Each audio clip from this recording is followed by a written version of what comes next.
안녕하세요, 풋볼이라입니다. 이탈리아 세리에 A의 헬라스 베로나에서 뛰던 이승우 선수가 벨기에 1부 리그의 신트 트라위던으로 이적한다는 소식인데요. 이미 확정적인 것으로 보이고 곧 오피셜이 나올 것으로 보입니다. 이번 이적이 많은 한국 팬분들께는 아쉬운 소식일 거라 생각이 되는데요. 이승우 선수는 바르셀로나 유스 출신으로 많은 팬분들께 기대를 받았던 선수이고, 한국 선수가 유럽 4대 리그 중 하나인 이탈리아 세리에 A에서 좋은 모습을 보여주길 기대했으니까요. 특히 를 상대로 말이죠. 하지만 갑작스럽게 벨기에 리그로 이적했고, 그것도 벨기에 리그에서 이름도 비교적 덜 알려진 신트 트라위던이라는 팀으로 이적하게 되면서 많은 팬분들께 뭔가 아쉽거나 안타까운 소식이 되었을 수도 있겠다는 생각이 들었습니다. 하지만 저는 이번 이승우 선수의 이적이 오히려 매우 기대되고 좋은 소식이라고 생각하고 있습니다.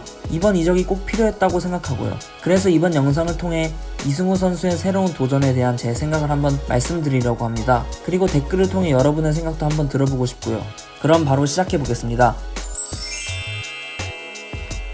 우선 저는 이승우 선수가 베로나를 떠난 것이 매우 좋은 선택이었다고 생각합니다. 국내 기사를 통해 보면 알 수 있듯이 이승우 선수는 더 많이 뛰기 위해 이적을 진행했다고 합니다. 이 말은 즉 베로나에서 이승우 선수의 입지가 매우 좁아졌다는 걸 의미하죠. 그리고 사실 이 일은 베로나가 1부 리그로 승격하면서 어느 정도 예견된 일이기도 합니다. 헬라스 베로나는 이번 시즌 1부 리그로 승격했기 때문에 잔류를 목표로 1부 리그 수준의 선수들을 영입했습니다. 이승우 선수의 새로운 경쟁자들이 생겨났다는 거죠. 게다가 베로나가 키예브에서 스테핀스키라는 또 다른 공격수를 영입하고 싶다는 루머가 있는 걸로 봐선 베로나는 애초에 이승우 선수를 전력 외 선수로 분류한 것 같습니다.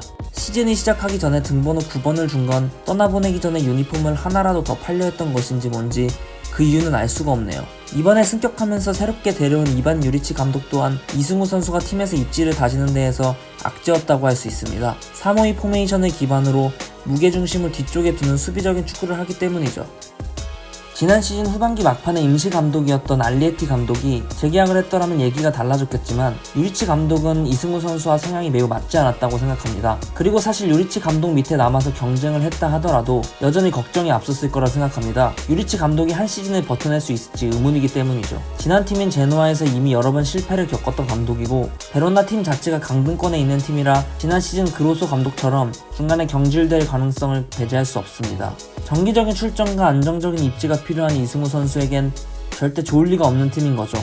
결국 새로운 감독의 성향과도 맞지 않고 애초에 팀의 계획에도 없었던 것으로 보이는데, 이런 팀에서 계속 남아 도전하는 것보다는 더 많은 출전수가 보장되는 팀으로 가는 게 이승우 선수에게 더 좋은 결정이었다고 생각합니다.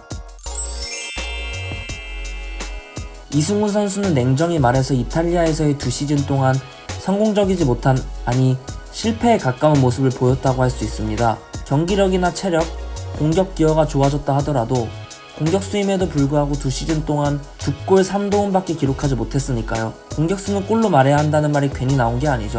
하지만 벨기에 리그에서의 새로운 도전은 부진한 공격 포인트 정립을 만회할 기회라고 생각합니다. 벨기에 리그는 이탈리아보다는 공격적인 리그이기도 하고 리그 수준도 더 낮기 때문에 이승우 선수가 첫 단추를 잘 깬다면 자신감을 되찾고 더 많은 공격 포인트를 기록할 수 있을 거라 생각합니다. 그리고 더 많은 출전수를 보장받을 수 있다는 게 당연한 거지만 가장 중요하다고 생각하는 부분입니다. 이승우 선수는 아직 어리기는 하지만 아직까지 경기 경험이 턱없이 부족한 상황이고 팀의 확실한 주전으로 뛰어본 적도 없습니다. 그렇기 때문에 이번 이적을 통해 한 시즌을 온전히 팀의 주전으로 뛰면서 더 큰 성장을 이뤄내야 한다고 생각합니다.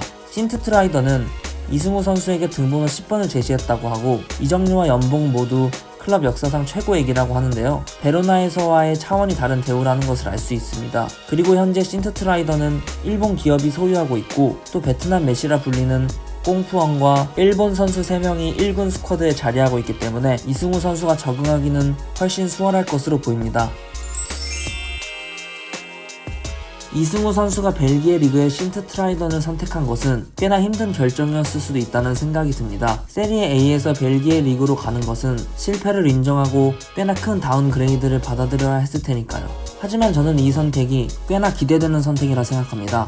여전히 계속되는 유럽 도전에 있어서 말이죠. 벨기에 리그로의 이적이 이승우 선수 커리어에 완전한 실패를 의미한다고 생각하지 않습니다. 두 발짝 더 나아가기 위해서 한 걸음을 물러선 거라고 생각합니다. 벨기에 리그가 매우 변방의 느낌이 나긴 하지만 생각보다 도전할 만한 가치가 있는 리그입니다. 유럽 리그 순위가 모든 걸 말해주지는 않지만 그래도 벨기에 리그는 현재 네덜란드 리그보다도 앞서 있는 8위에 위치하고 있습니다. 또한 벨기에 리그에서 유럽 빅리그로 이적하는 경우도 꽤나 많습니다. 유럽 스카우터들은 언제나 유럽 변방 리그들을 유심히 관찰하고 있죠. 그리고 이승우 선수가 이적한 팀인 신트트라이던도 최근 꽤나 주목받고 있는 팀이라 할 수 있습니다. 일본 선수를 여러 유럽 빅리그로 이적시켰기 때문이죠. 프랑크푸르트에서 임대되어 뛰었던 가마다 다이치는 다시 프랑크푸르트로 돌아갔고, 도미아스 다케이로는 세리에 A의 볼로냐로, 엔도 와타루 또한 분데스리가2의 슈투트가르트로 임대되었습니다. 일본 기업이 소유하고 있는 팀이라 그런지 일본 선수들에겐 유럽 빅리그로 이적하기 위한 발판으로 여겨지고 있는 팀이 되었습니다. 이러한 점은 이승우 선수에게도 좋은 기회가 될 수 있을 거로 보입니다. 이승우 선수가 신트트라이던에서 좋은 모습을 보인다면 또 다른 도전을 할 수 있는 기회가 올 수 있다는 점에서 저는 이번 이적이 매우 기대가 됩니다. 개인적으로는 이승우 선수가 신트트라이던에서 좋은 활약을 보여서 벨기에 리그의 상위팀인 브리헤, 겐크, 안더레흐트나 헨트 또는 스탕다르 정도까지의 팀들로만 이적해도 우선 매우 성공적일 거라고 생각합니다. 벨기에의 이 정도 상위권 팀에서 활약한다면 다른 빅리그 팀들로의 이적은 훨씬 수월해지니까요. 벨기에 리그 신트트라이던으로의 이적은 앞서 말씀드렸다시피 두 발짝을 더 나아가기 위한 한 걸음 후퇴가 되어야 합니다. 더 이상 물러날 곳은 없다는 말이기도 하죠. 신트트라이던에서 새로운 도전은 매우 좋은 기회가 될 것이지만 이승우 선수에게 정말 마지막 기회이기도 하기 때문에 이승우 선수도 큰 각오를 했을 것이라 생각합니다. 꼭 좋은 모습을 보여서 다시 더 큰 무대에서 뛰는 이승우 선수를 볼 수 있는 날이 오면 정말 좋을 것 같습니다.